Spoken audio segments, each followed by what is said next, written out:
Welcome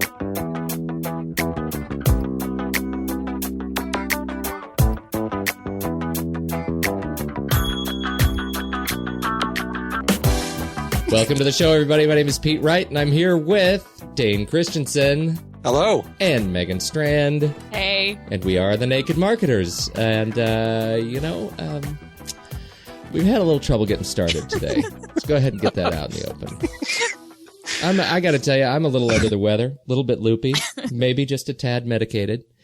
I think we all have a little bit of a syndrome today. Don't you think, guys? Why are you... A syndrome? Yeah, a little bit of a syndrome. True. Well, it started because of this. We started talking about the news. We started talking about what we were going to cover. And one of the important things we were going to talk about is that, was it last week or the week before that you were gone, Megan? I think it was last week. See, time is all a blur. Last week, Megan was at the Cause Marketing Forum in Chicago. And Dane, bless his heart, thought that we were talking that the Cause Marketing Forum was actually somehow related to cosplay or costume play, some sort of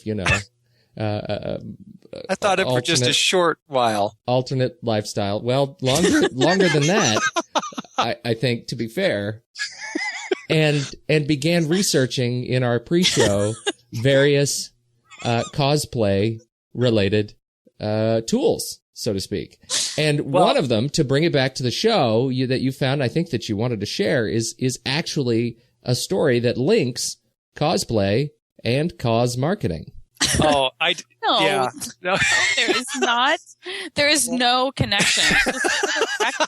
It's important that we. I'm tired of being bullied by you. No, it's important that we bring this out because this is Megan's, cause celeb is cause marketing. This is what she does every day.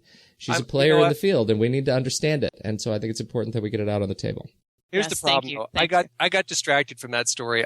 I'm right now, I'm on the Facebook fan page, Cosplay Starbucks.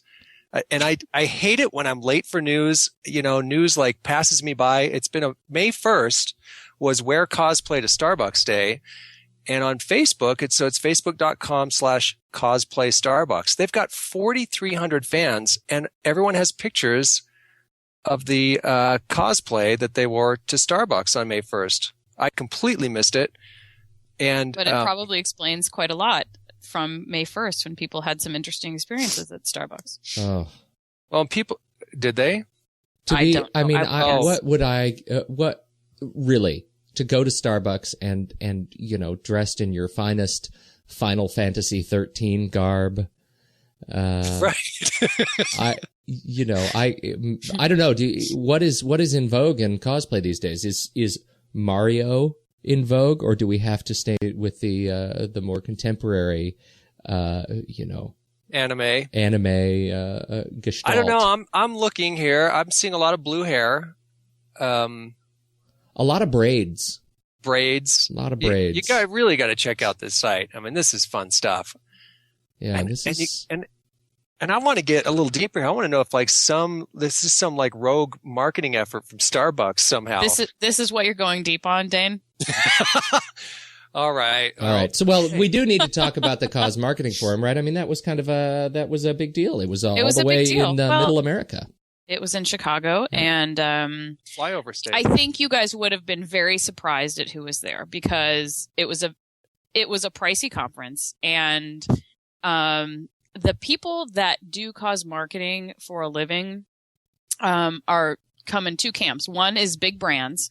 So you had Nike, Macy's, Pepsi, Target, like these huge brands that are figuring out ways to incorporate causes with what they do on a day-to-day basis to raise their awareness, to engage their employees, to engage their customers. And then you have the other school, which is sort of agency folk. And some of these agency people are specifically cause marketing focused, but some of them are just kind of traditional PR agencies that are trying to wrap their heads around this, have done some campaigns for some clients.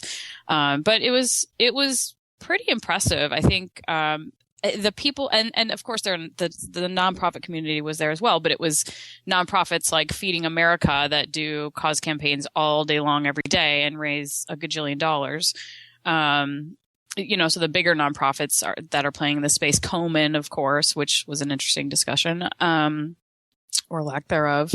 Why is that? It seems like there's an inside joke that needs to be plumbed. Well, not on the inside. Komen on the inside, I don't know if you saw this or not. Probably don't. It's nothing anybody, well, you might not have paid attention, but so Komen did this Buckets for the Cure partnership with Kentucky Fried Chicken, now known as KFC. Mm-hmm. And the irony being that fried chicken is obviously terrible nutritionally for you. And for an agency that is promoting breast cancer awareness and advocacy, it's probably not the best partner. So they, while it was supposed to be the largest one-time donation from a company, like $8.5 million, something like that, they got skewered all over the blogosphere for that partnership. And so there was a woman there from Komen, and Komen, as you guys know, has a huge market share, and everybody knows the pink ribbon. And but she spoke nothing about. She made a joke when she first got up to speak about, I should have brought fried chicken for everyone, and everybody sort of laughed nervously and uncomfortably. And then she proceeded to not talk at all about the partnership because of the KFC Double Down, my favorite, the most disgusting sandwich I've never eaten. Launched the same week, yeah, exactly. So Let's anyway, do cosplay at KFC Day. Exactly. That is a good partnership. So anyway, she was a little bit controversial, and she was, I did a blog post on this. She really was starting to talk about things that were making me a little bit cranky, like, we need to reclaim our space, and we contributed to the pink clutter. And I'm thinking, aren't you a cause? Shouldn't your mission be to promote the cause and, use your status and power to leverage people around the cause versus like trying to stamp out your quote unquote competition? So anyway, so that was that. But, it got a lot. It did get a lot of press. I mean, I remember it was a Daily Show. I think, Stewart skewered him. It wasn't Jon Stewart. It was Louis Black on the Daily Show. He came on and did this fantastic brand sponsorship chain about how Komen was sponsoring KFC, which was also sponsoring Colbert, something. Actually, was it Colbert? It was just priceless. It was awesome. And it all came back to smoking somehow. Like they were all linked to Marlboro or something like that. I'll have to find that and post it on the Well, because it was like this fried chicken causes coronary heart disease, so then we should donate to the Heart Association. Yeah, exactly. Then, and they're sponsors, whoever. But that causes liver failure, exactly. So then we should. We should all be drinking more scotch. Something. Yeah, it's priceless. It was pretty funny. Yeah. So it was a good conference. I got to meet some interesting folks, and we actually next week will have a guest from somebody that I met from that conference as well, from 3BL Media, which is a very interesting content distribution concept. So, how do you was there any conversation about the sort of cognitive dissonance that comes from big companies doing cause campaigns? We always ran into this, in a past life, we would run into this all the time, where you have this, usually it comes from PR, corporate communications department says, we need to generate more positive buzz about our company. Let's put together some sort of a scholarship somewhere, or, let's teach the blind how to yodel or something. I mean, it's just some completely random thing that seems like opportunity. It seems like a do-gooder kind of a thing that really is so blatantly, exploitative. To try to get your brand attached to something that someone out there is going to think of as a good deed. Yet it doesn't really have any heart to it. And it's very clear that it doesn't have any heart to it. It seems to me that cause marketing is probably one of the most difficult fields because of that. How do you mitigate those two issues? How do you do something that actually, where you can actually prove you're doing good work and that your intent is pure? Is there such thing as pure intent in cause marketing? Oh, well, I think there has to be. And that was, a huge focus of conversation there, all about being transparent, about being authentic, things like this. But I think the key when it comes to cause marketing, and, you're seeing this from Pepsi, you're seeing it from Macy's, you're seeing it from, a bunch of these campaigns, is that I think the key is to sort of leverage corporate resources, but then put it in the hands of your consumers. So Pepsi Refresh is all about, getting worthy nonprofits to sort of rise up from a groundswell effort, not from Pepsi saying, oh, well, we think ABC Charity out in the middle of Yodelville is important, so that's what we're going to donate to. So it's more allowing consumers to vote and, get engaged. Similarly with Macy's, they've done a really, really nice job in engaging their employees and all of their associates. And they really try to they obviously do national things, but they try to stay local as far as, their employee engagement in stores and the like. So I think when you're getting to a point where you say, okay, this is what we stand for and this is what's important to us. We're going to make funds available. We want to support this cause in this way, and then kind of take your hands off the wheel to a certain extent and let your consumers and your employees drive that. I think it becomes a lot more authentic, because then you have real people caring about it, not somebody sitting in some C-suite going, oh yeah, this is the charity. So. Yeah. What jumps to mind is is it the Dawn project right now, where they're, washing oil covered ducks in the Gulf? Yes. You blogged about that. What's that campaign all about? Is that a good thing? Is that one that's here's the thing example? with that. Okay. So I personally thought it was a good example, and I was interested to know why P&G wasn't pushing it a little bit harder, because literally Dawn is the best thing to wash oil-soaked wildlife in tragedies like this. So this is what they use, and P&G has been generous in their support of it's like the International Bird Rescue Research Center or something. I can't remember the exact name of the nonprofit that they partner with. But when I dug into it a little bit more, they've been partnering with this organization for 30 years. I mean, because oil spills have been happening for quite a long time. So when you get to a point where you have that long term of a partnership that is that, much of a direct link, like really Dawn is the best product. Like it makes total sense for P&G to partner with this. I was just interested to see that they weren't promoting it more. I thought, hey, if you have like that nice of a match, I would go ahead and talk about it. And, and they've done some.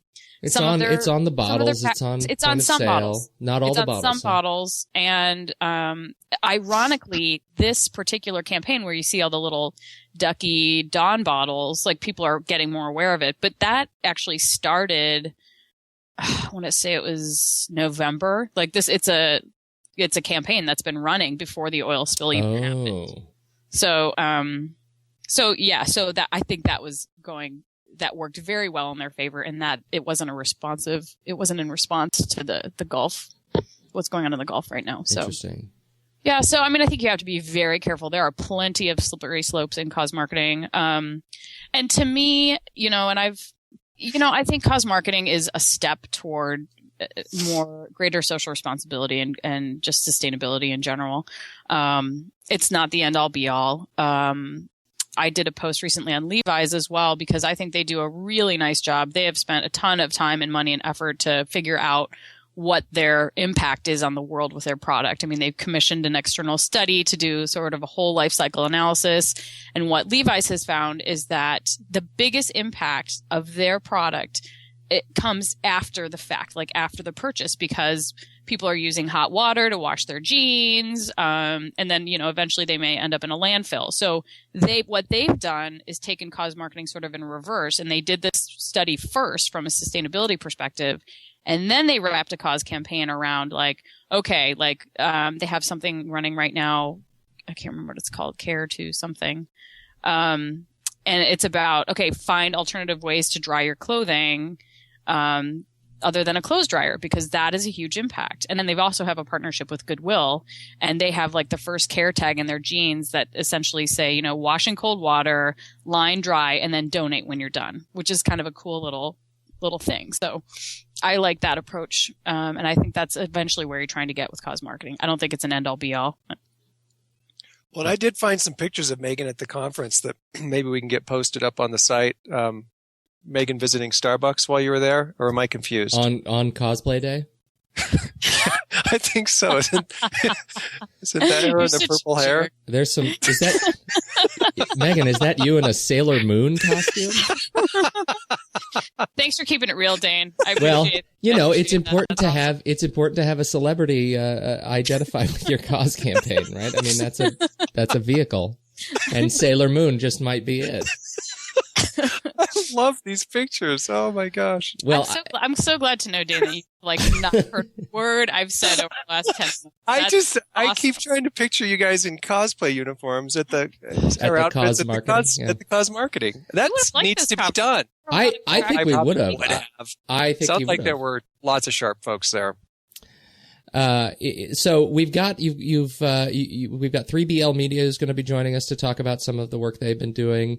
Who did we? Is that it so far that you're bringing over to the show, or? Yeah, for now. I've got some other thoughts, but yeah, that's for later. Well, it's really interesting stuff, and I think it's it's important stuff because it's one of the if you're a small to medium sized business, it's kind of easy to get involved through donations and through, employee activism. It's easier to encourage those things. But for large organizations, it becomes increasingly difficult, given the natural sort of siloization that happens in large businesses, particularly between, the marketing and advertising arm and the, more corporate communications, PR arms of the organizations that in many companies tend to be very different. And so, or discrete. And so, a lot of what cause marketing, in my view, does is brings those two together to say, what can we do that really with intent, with positive intent and for lack of a better word, sort of purity, allows us to get the word out about the good things that we're doing too. So I think it's a really important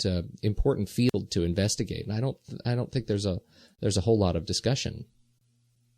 There is a lot of discussion, but, in very select communities. Yeah, that's right. It's sort of insular. So it's great. So overall, it was a good show. Would you recommend it for other folks to attend? I would recommend it for certain folks to attend. Like for me or Dane? For you or Dane, I probably think me, but not so much Dane. What? Just letting me translate for you. Right, no, I pour more because Dane will show up at the wrong conference. I mean, that's problematic. I know. I just try to blend it and keep it going. I try to kill two birds with one stone. Well, what else happened last week that we may have missed out talking about? Well, you guys have a lot. Well, we had the All Things D conference, D8 hit last week, and there was just, it's the Walt Mossberg, Kara Swisher sit on stage and grill executives in tech. And it was, it was mostly interesting. There were a few, there were a few speeches that I think were really interesting from a marketing perspective. The big names are, Steve Jobs was the keynote interview, an hour and a half with Steve Jobs, and then Walt and Kara Swisher. And they did a pretty good job. They don't pull punches on the hard questions, the questions that have really sparked a lot of debate in Apple's actions in the marketplace, and I think are illustrative of some of strategy that I think is a good reminder for all of us about how the market determines what we're going to do. And in particular, Walt asked about the thoughts on Flash. Steve Jobs wrote this long post on Apple.com about why they chose not to have Flash on the iPhone. And the bottom line for Jobs, in addition to a number of other things, was that it's buggy. It doesn't, and there's no evidence that it actually runs well on a mobile device. And what they had said to Adobe early on was, you bring us a version of Flash that works really well, that doesn't eat your battery life and doesn't crash the phone, and we'll look at it very, very seriously. And to date, Adobe has not been able to do that. And so there's this big sort of pissing match in the marketplace between Adobe and Apple. Well, Jobs' response to this question at D8 was really, I think, pitch perfect, which was, look, we have limited resources to devote to developing this technology, and we make choices based on where we believe the market is going. And we believe Flash had its day. Now, if we're wrong, and we may be wrong, but if we're wrong, people will stop buying our devices. And to date, that has not happened. We let the market drive what we're doing, and we're going to keep making devices that we think are the best devices that we can possibly make for our customers.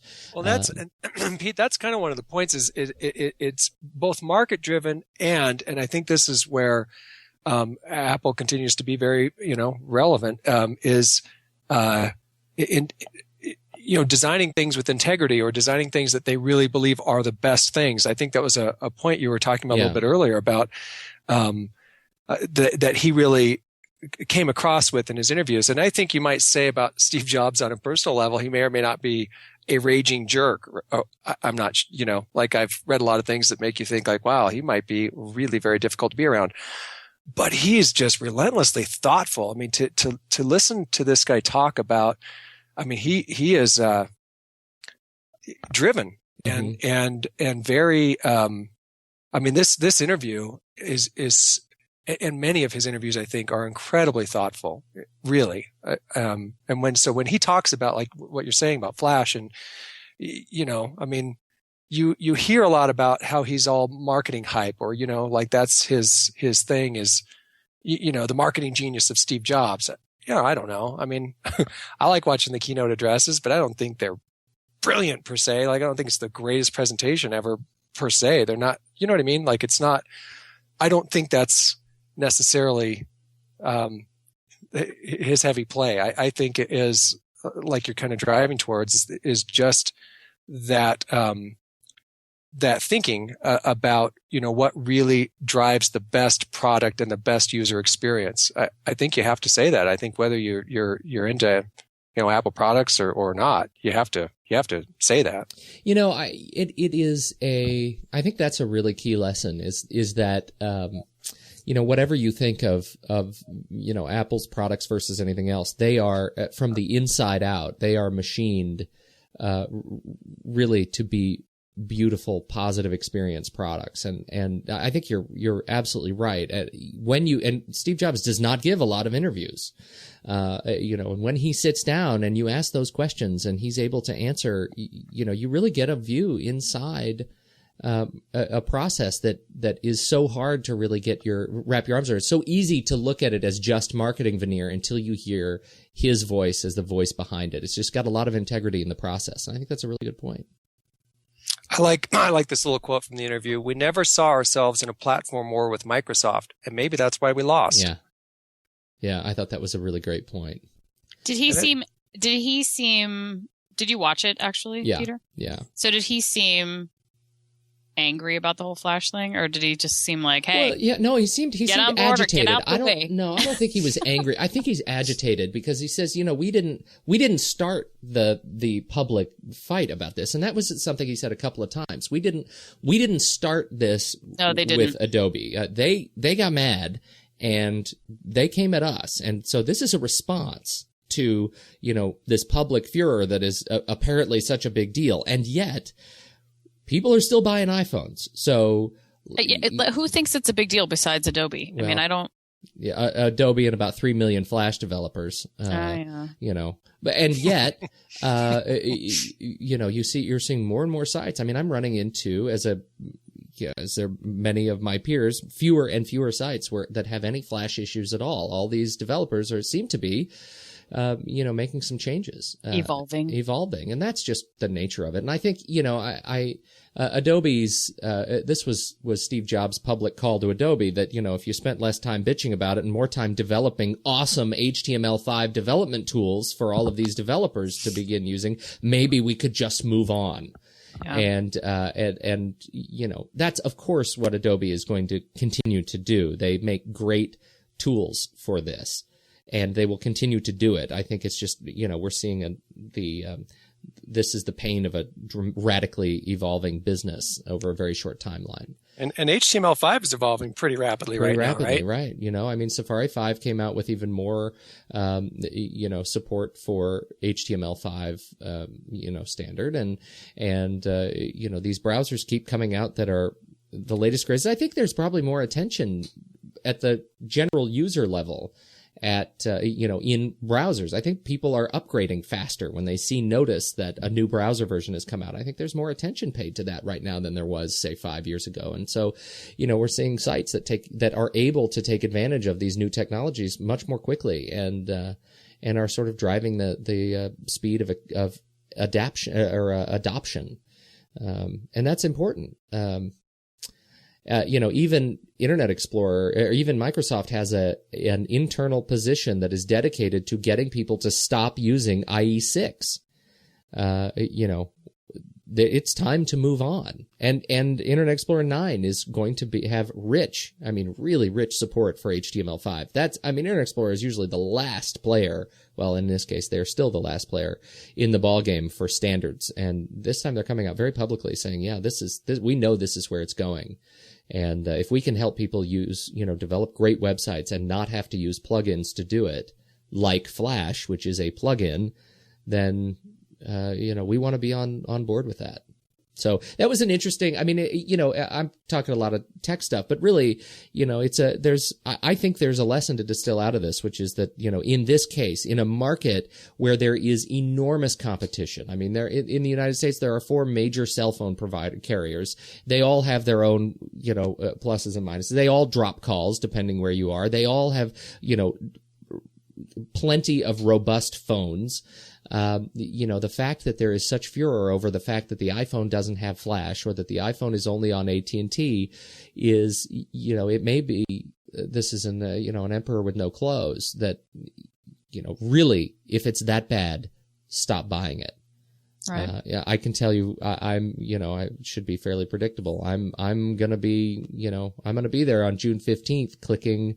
Yeah, you will. To get my iPhone 4. It is. And what do you think? iPhone 4 or iPad? If you found yourself, he's got them both. I know he does. Let's assume you're less fortunate than a mere mortal. You had to choose iPhone 4. iPhone 4. iPhone 4. I think just the fact that it is a phone. It really depends on what you're going to use it for. But I think the iPhone platform is one that they're going to be porting. It looks like, the rumors at least are that more and more of the apps, the great apps, the iWork apps, Keynote and Pages and Numbers, it looks like they're coming to the iPhone based on some of the rumors. iMovie is going to be on the new platform, and with that huge, incredibly high resolution display, you're looking at essentially electronic paper on the iPhone 4. It is crazy. That's interesting. That is really. And I'm pretty stoked for iMovie for the iPhone, actually. That's pretty cool. I think that changes things. I really do. It is shooting HD video and editing with such rich tools in the field. I think it really is going to change some things. And I'm kind of excited about, the fallout, 10 years down the road of all the compromising video footage we're bound to have of, future movie stars and politicians. Yeah. Everyone's going to be like a do-it-yourself journalist with this phone. You're going to be able to be like a portable everything. Yeah. Everything, really. And that's the idea. I think that's the idea with the convergence of these devices. And so I think Apple is, once again, Android came out with a whole bunch of. I think Android's a great platform. I just don't think it's finished. And I think every time Apple releases a new product, every year at this time, we come out with a phone that just completely changes the game. It's evolutionary, but it raises the bar so that now people are catching up again. And that's great. We need that. And it's no longer to the point where I recommend people switching providers to get an iPhone. If you come and you say, I can't leave, T-Mobile, go get a Nexus 1. It's a great phone. If you're on Sprint and you just can't leave, go get an Evo. It's probably the most competitive to the iPhone if that's your thing. It's a beautiful, beautiful phone, but the iPhone is still really the standard bearer. So Peter, it seems like every week we do a little apology about talking so much about Apple and Facebook. I told you before we started recording I didn't want to talk about it.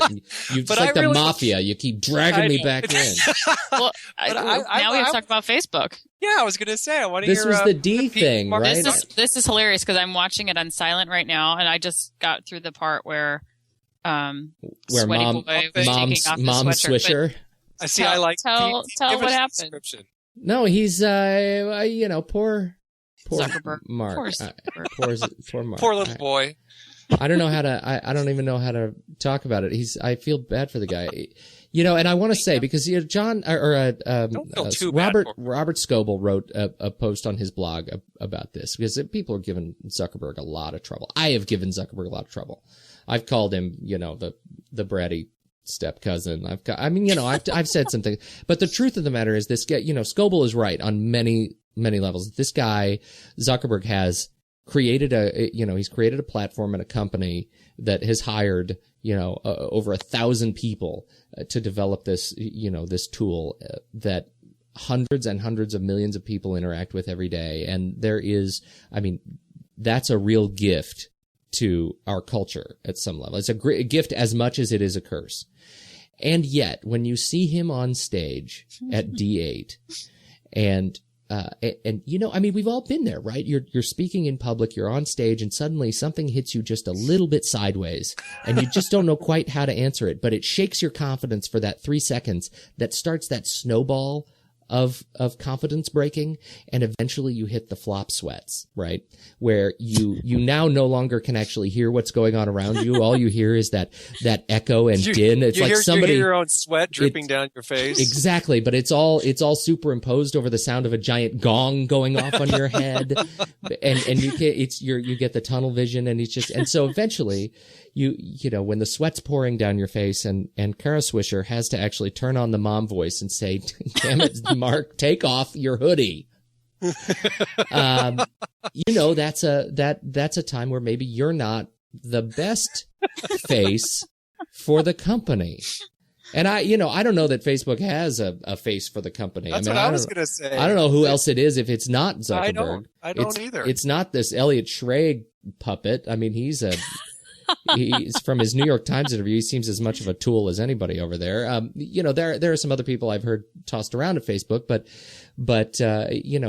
he is the poster child for this thing, and that's unfortunate. It was a disaster. I mean, the interview was a disaster. He should be more of a mascot than a spokesperson. I think that's a figurehead, right? A year ago, he's or a mast head. Just put his head on a ship right out in front of. Just make him the logo, right? And so it was troubling, I think, for Facebook to have him represent. He didn't represent well. He wasn't able to answer any questions. I mean, he just sort of rambled for a while about everything. And now some of that is hearsay. I haven't seen the whole interview, only clips, because they only just posted the full session video today, which everybody should head over to d8.allthingsd.com and check it out.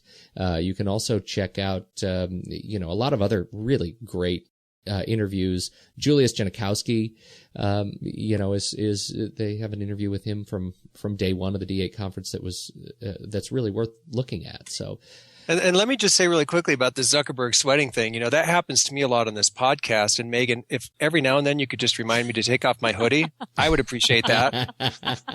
Just dripping sweat over here. Nervous as a The funny thing is, though, that I don't know. I was listening to it on silent. I haven't looked at the whole thing yet, but they then spend probably a full minute examining the inside of the hoodie because it's got this Facebook the logo. thing. Yep. Well, it's at 5:08 p.m. It says on the live blog, "My God, Zuckerberg is literally dissolving in a lake of his own sweat. He is visibly flushed, and you can see the beads of sweat rolling down his face. Could this be his Nixon moment?" Then it says, "Kara sympathizes, suggests he take off the hoodie he's wearing. You all right?" she asks. We're not even yelling at you yet. Well, the slideshow is pretty funny. I mean, they really kind of dissolve, over the course of these really dramatic photos, and then they, these are preserved in history of him not looking his best. I mean, he looks like a nervous kid, and it's really hard to watch. It's really hard to watch, and I genuinely feel bad about the experience because I totally know where that comes from. And you know what else about Zuckerberg? As much as, right now, based on what I have read about him, and I haven't read the new book, what's it called? The Facebook, it's the new insider view of Facebook. I'm going to look for it. Anyway, I think that book is, what I've heard, is likely very worth reading, because it illustrates that Zuckerberg is, really, he's got some trust issues. As in, you can't. It's hard to trust him based on his actions as a youth. He's got a questionable, sort of a loose relationship with his ethical bone, but I have a feeling in 25 years he's going to start a company that's probably even bigger and more successful than Facebook, and he'll be the kid that we're talking about with or the guy we're talking about with great regard. You know, it strikes me as a guy that has some growing up to do. Probably so. I certainly did at 26. Yeah. Well, I still do. Things really I am change. now. The book is the hopefully Facebook. Before I turn 30. The book is the Facebook Effect, and it's by David Kirkpatrick. So that's my. Everybody go watch it, see for yourself. It's an interesting video. I think it's worth watching just to understand what is going on. What is going on with the cultural implications of a tool like Facebook in your life. And as we go ahead. No, I mean, I was going to ask you guys. I mean, how much are you using Facebook right now? Are you still, Dane? Were you an active Facebook user? Wait a minute. For your marketing stuff, are you using it? I'm still using it. Yes. Yes, I am. I'm. Oh gosh. And I've done some things for clients recently on Facebook and gotten into some done some things that I hadn't done in a while, I guess, in terms of posting and using Facebook to promote some client ideas and some client media, and we'll continue to and have plans to actually get in quite a bit deeper with clients in the next couple of months. Some new ones that I've brought on. I will say this though. So for personal Facebook, I don't know exactly, how things are trending in terms of everybody's personal use, but I'm getting a little bored with the news feed being. I mean, I know I've got like 300 something, people out there that I'm connected to, but why are the same 5 posting just drivel all the time? Yeah. How do you fix that? Yeah, I don't know. I just assume a lot of people are just not using it as actively. Like a lot of people, I don't know how it's trending, because I kind of think maybe my group, right, my whatever, adopted a year and a half ago ish, and a lot of them seem to have gotten bored. I'm just like, I check the news feed and wow, this is just the same stuff. I don't know. Megan? I'm sort of with Dane. I don't know. I've sort of separated. I'm not doing much professionally on Facebook. It's more my personal stuff, and I've sort of moved more of my professional stuff to Twitter. So, and I do some personal stuff on Twitter, but it's more, I don't know. I'm pretty apathetic about it right now. I think that may be it's okay. Yeah. Facebook's biggest challenge is, I just don't. I'm as frustrated enough with the latest round of privacy. And this is one of the things, we talked a lot about the privacy changes that Facebook made a month ago, or 2-3 months ago now. And I was very excited about the opportunity that came with it for marketers, but that when you dig down into the language, it makes me nervous, sort of foisting some of those changes on your users. And so I became fairly apathetic about Facebook. It's one of those things. If I get somebody who really wants to use it, I'll use it, but my recommendations are going, elsewhere. And I think that may be Facebook's biggest challenge. It's sort of the next hurdle to overcome, is to bring people like us back into the active user fold, because it doesn't really matter if we have accounts that are just sitting there. I mean, if we're not using them, we're not of any use.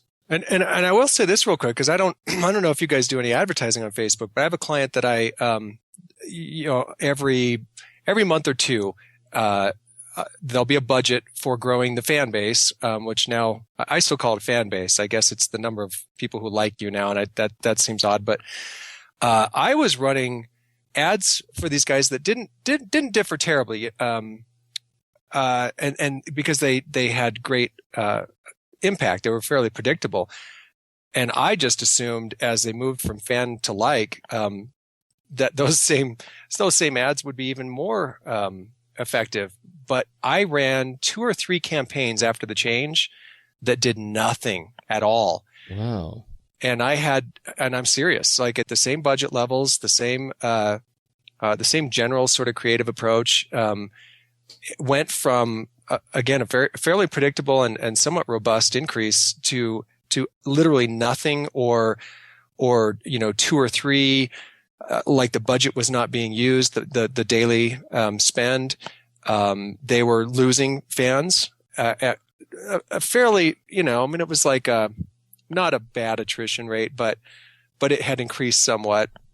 And I had to really dig in and figure out, what it was something going wrong. How, were we posting too much information? Were we being annoying? Or was it just, is it people dropping out of Facebook altogether? It was a slight increase in their attrition rate, but we weren't increasing. So I had to really kind of retool the ads. I don't know, again, how much of it is, just this sort of temporary cultural reaction to the privacy issues or whatever. So the attrition, I think, was that, because I think people were dropping out of Facebook or, severing some of their, commercial, ish, I guess, ties, right? Like sort of being overwhelmed by all the companies that they're now associated with. I think some people were trying to sort of drop out of that. So again, it wasn't a huge rate, but it had changed. So anyway, I retooled the ads. I sort of, and they weren't massive changes, but I made the ads more about the product than about the company, or certain products that the company carried, where before they were very generic, like, hey, this company, become a fan, here's what they do. To be very vague about it, those worked. They were not working, but to dig into, and one of the company's products is chocolate. That all of a sudden worked gangbusters just this last week. I dropped that ad and boom, like the best ever. So I throw that out there for you. I don't know, maybe it's that sort of, I think this could be a really good thing, both for advertisers and for Facebook, if people are more conscientious about the things that they associate themselves with. Right, If anything, I'm okay with an attrition rate as long as the people who stay with me are more active. Yeah, totally. Right. A lot of people, right, probably sort of haphazardly became a fan at some point, and it doesn't mean much to them or to you. They don't serve you, right? Exactly. They don't serve your use, and you're not serving them. So, for what it's worth, this latest little ad campaign that, again, sort of, diving into something a little more specific, a little more sort of clear about, something people could relate to, I thought, it by far the best yet. And that was after probably 3 runs of, wow, they made this fan page to like change. All of a sudden, these ads are doing nothing. So that's interesting. Yeah. So there you go. Well, and that's actually an interesting sort of sidebar, right? I mean, we have this, the Business Insider story that Facebook's growth has accelerated during this whole privacy flap, which is exactly what they wanted. Like any press, any news is good news. Where you have more people thinking about Facebook, more people aware of Facebook because everybody's talking about Facebook, and of course you're going to have more people who are pulling the trigger to jump in. Interesting how that works, isn't it? And in the most negative well, and in the most negative articles I ever read during, the last month or whatever about Facebook, they tended to end with, and by the way, this will have no impact at all whatsoever. They will probably do just fine, and they'll still be around, and they'll still be, relevant, and they'll probably grow. Wow, look at that. Yep. Although I wonder how much of that growth is international too. That seems to be, I honestly, I don't know what their breakout is, but they're doing pretty well internationally. Well, that's another good story to catch up on. And finally, let's see, what was the last story we wanted to talk about? I've lost my window, people. I've lost my window. Did you? I'll throw this one out. Oh, but Megan, we've not heard enough from you. Go ahead. No, you heard plenty from me at the beginning of the episode. I was just going to say that they also announced today that Facebook's partnering with PTA around child privacy and security controls, which is a very interesting little cause marketing partnership now, isn't it? Yeah. What are they doing? I am not privy to all the details, and the article, excuse me, was a little... And you're probably not also on the PTA. I am not on the PTA. I think they're actually also partnering with connectsafely.org. So I don't know a ton about it, but I think it's probably a pretty smart partnership for Facebook. PTA is, I can only imagine the reach that the PTA has. So I think that's actually pretty interesting.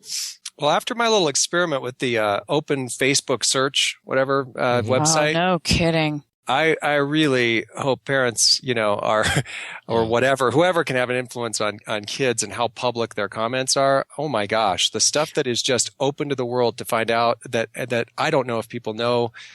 You can localize your searches on that open Facebook, and it's like, oh wow, scary. I mean, that is really scary to think. I think there's probably going to be a whole lot of parents that learn a whole lot more than they ever knew about privacy on Facebook just through learning about relevant issues for their kids. So,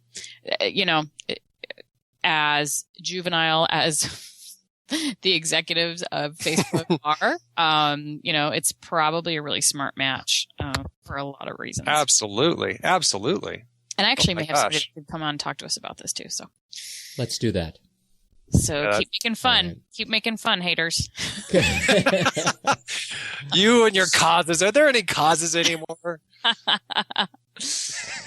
Well, so that is the news of the news of the things that we have found interesting of the last week, and now we need to talk about tools. And I have a tool. I have actually a suite of tool, or what do you call this? A category, a genus. There you go. Of tools, a genus. Species. Ooh, it's a new species of tool. And makes it sound like a cause. That's right. Sorry. It's been around a while, this suite of tools. There are two that we can talk about, Dropbox.com and Box.net. And there are others in the field, but these two are two that I have used and really love. I am a rabid Dropbox fan. I absolutely love Dropbox. What these things do is it's a cloud-based storage that allow you to sync your files and folders between, the cloud and multiple computers and your mobile device. So, for example, I have all of my working creative directories in my Dropbox account, and I'm working on those files on my local machine, and when I'm finished, they sync up to the cloud with it invisibly, kind of in the background, and then I can bring them up on my iPad and look at the files. I can work with them, open them in Pages on my iPad. If it's a Word document or presentation, and then sync them back up to the cloud. I can share public files in these public in a shared public directory, which gives you great access. If you have a really large file or folder you need to give to somebody else who is not a Dropbox user, you can just right-click on it and grab the URL that's open to the web and send it to them, and they can download directly from your Dropbox public directory. It's just a really easy way to synchronize files between multiple computers and share files with clients. So I have a shared folder with every one of my clients, and I just drop every document we're working on together, every creative brief, every InDesign file or Photoshop file, and then they can look at it in real time too, without having to send all these emails back and forth. Well, what is interesting about that is Box.net, which does a similar thing to Dropbox. They have a new Box.net sync client now for Windows today, Mac by the end of the summer. And that allows even more integration between clients, from a collaborative aspect. So you can post these, post the files, documents you want to share, and work with them, comment on them, between many discrete users all over the world. They also do all sorts of syncing between both Google Docs and, I believe, Google Docs and Salesforce, which is another really fantastic integration for Box. So I did not know that. Yeah. So what were you going to say? I was just going to say that Dropbox is one of my favorite client tools because it's one of those technologies that when you explain it at first sounds complicated, but it is the easiest thing to use ever. And you look like a super rock star because it's just simple and it's an easy single point of collaboration when you're not on site with the client. And I just, it's very cool. Well, that's absolutely true. That is absolutely true. I mean, I think about the people that I you just send a little email invitation and it says, hey, install this. It's free. And it takes 2 seconds, and then they have this they have a folder. Additional folder in their computer, and they're like, oh. Look, there's stuff in there.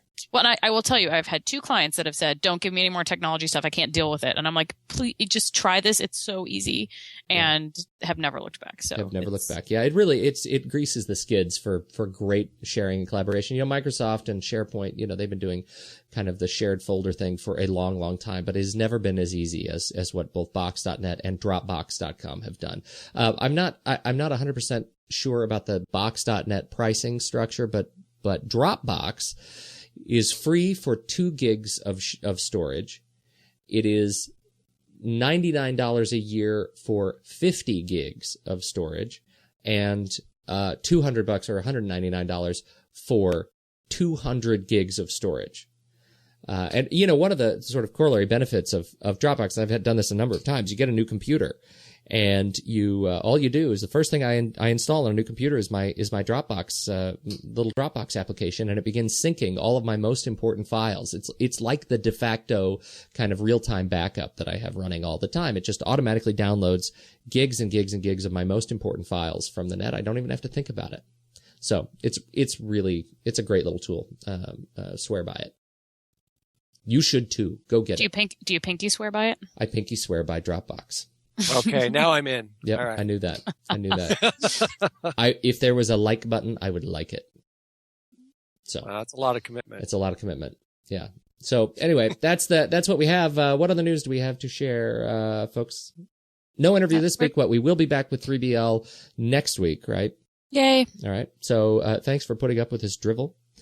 And Megan Strand, where do we find you if people want to learn more about you? At Megan Strand on Twitter, or Encouraged, INCOURAGED online. And have you registered at Megan Strand Cosplay yet? Nice. You should. Cause marketing. I'll do that for you, Megan. Okay, good. We need to have a reunion where I can just smack the both of you. That'd be good. Well, let's do that this summer. All right. It's a plan. Dane, where do people find you? I'm just going to make it easy on everyone. Go to strike10media.com, please. and check out the picture of me on facebook.com/Starbucks. What was it? Cosplay Starbucks. Just kidding. I missed it. But don't forget next year, May 1st, everybody. I am at Pete Wright on the Twitter. I am at fifthandmain.com is the website. If you want to learn more about the show, head over to thenakedmarketers.com. You can subscribe to the show in iTunes for free, which is absolutely the easiest way to keep up with the Naked Marketers. Don't miss a beat. Subscribe in iTunes. We beg of you, please subscribe in iTunes. That's all we have. Thanks for joining us. Thanks for downloading us. Thanks for putting up with us. Until next week, this has been The Naked Marketers.